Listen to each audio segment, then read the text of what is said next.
Hey there, folks. Man, episode 4 of it. Welcome to Derry. The great swirling apparatus of our planet's function really cranked up the lore in ways that had me rewinding and geeking out hard. It's like the show is finally peeling back the curtain on Pennywise's ancient secrets, expanding on Stephen King's universe without stepping on the toes of the original novel, or movies were getting answers to big questions.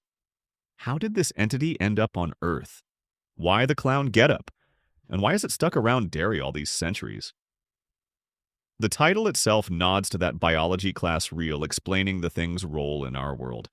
Like a twisted ecosystem player, I'll break it all down with the Easter eggs, hidden gems, and connections I spotted, plus my own ramblings, because this one sparked a ton of theories for me. Let's jump in. The cold open hits hard with young Will Hanlon. Blake Cameron James nails that kid's terror, getting yanked under the river by a burned-up vision of his dad, Leroy. The whisper, "You'll burn too," ties straight into Will's deepest fear of his father's Korean War crash. But then a red balloon bobs up, that classic Pennywise calling card from the book and films. It's not just a scare, it's the entity salting the meat, pumping up the fear hormones to make its prey tastier. Pure King, where terror flavors the kill. The swirling water and harvest moon in the shot. Harvest moons often signal supernatural spikes in his stories, like in Children of the Corn or the novel's 27-year cycles. It's a visual cue that things are escalating. Cut to the teens: Lily Bainbridge, Clara Stack, Ronnie Grogan, Amanda Christine, Will and Rich, Arian S. Cartaya, riding their bikes to the police station in this Spielberg-esque group shot, confessing about the apparitions without spilling the cemetery ritual beans. The cops brush it off thanks to Derry's fog of forgetfulness. Adults just don't see the horrors, a staple in the novel where the town symbiotically ignores it to thrive. Pennywise warps reality here, altering the photos like a cosmic editor. The ghosts vanish, but the clown stays, grinning. It's a clever twist on the entity's powers, bending physical evidence as easily as minds, reminiscent of Wanda's Hex in WandaVision, but way darker. At school the next day, they float Dracula as a theory for why it dodges cameras, nodding to Bela Lugosi's 1931 film, fitting the 1960s vibe. They puzzle why Pennywise toys with them instead of killing outright, leading to the salting the meat realization. Fear floods the body with cortisol, sweetening the meal. This sets them on researching Derry's history, which ties into Ingrid, Lily's pal, from Juniper Hill Asylum, that recurring king spot for the deranged, like in Needful Things. Ingrid, creepy vibes all around, no mirror reflection like a vampire, reminisces about 1930s kid vanishings during the Depression. Fans speculate she's the older Periwinkle the Clown from 1908 flashbacks, daughter of the original Bob Gray, whose identity it stole. The photos of Bob and a little girl in her booth scream that connection and her extended lifespan. The novel hints it can grant longevity to servants, like in It Chapter 2 with Mrs. Kirsch. Charlotte Hanlon, Taylor Page owns this role as Leroy's fierce wife, pushes her activist side, bluffing the cops with name drops of Martin Luther King Jr., John F. Kennedy, and Robert F. Kennedy to spring Hank Grogan. It's 1962 pre-assassinations, adding historical weight and King's social commentary flair from November 22nd, 1963. She visits Hank in Shawshank Penitentiary. The prison from the Shawshank Redemption. Uncovering his affair with a married white woman, explaining the frame job with mismatched cigarette packs, Embassy Gold versus Bowers Pall Malls. This subplot brews racial tensions, potentially leading to the Black Spot Fire from the novel, a key 1960s tragedy.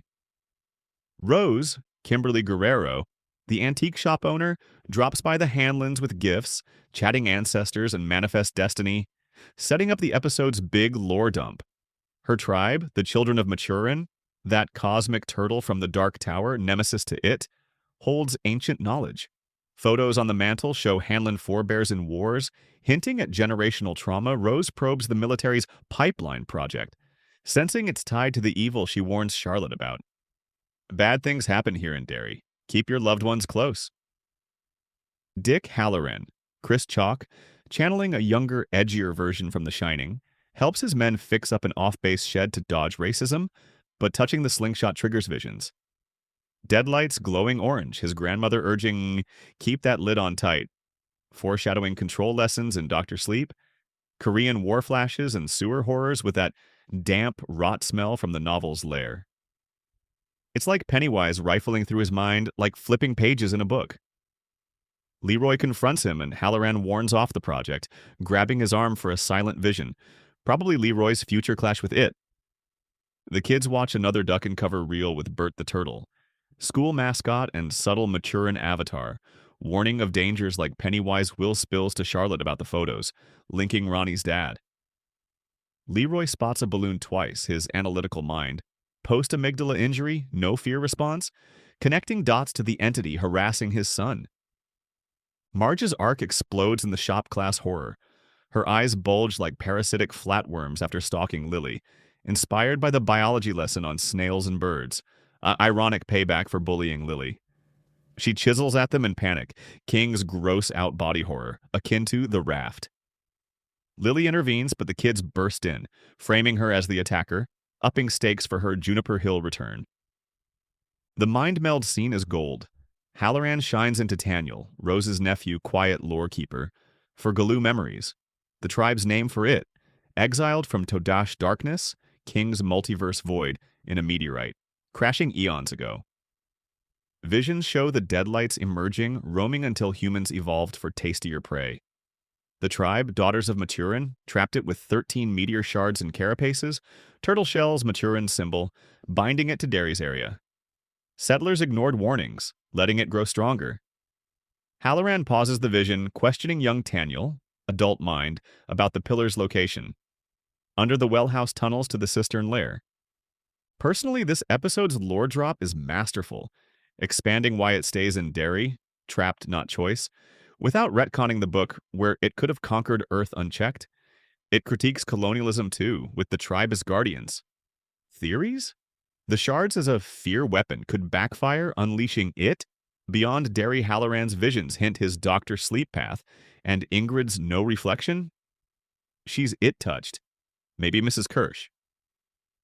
Taniel's tale sets indigenous alliances against the military future EPs might hit the black spot, tying Hank's affair to racial firestorms. What do you guys think? Does the slingshot's power hint at a bigger role in defeating it? Or is it just a red herring for now?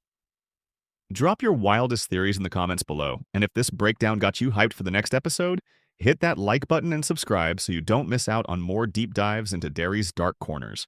I've got breakdowns planned for the rest of the season, plus some bonus theories on how this all ties into the bigger King universe. Until next time, stay spooky and remember, in Derry, the real monsters aren't always the ones with red balloons. Thanks for watching.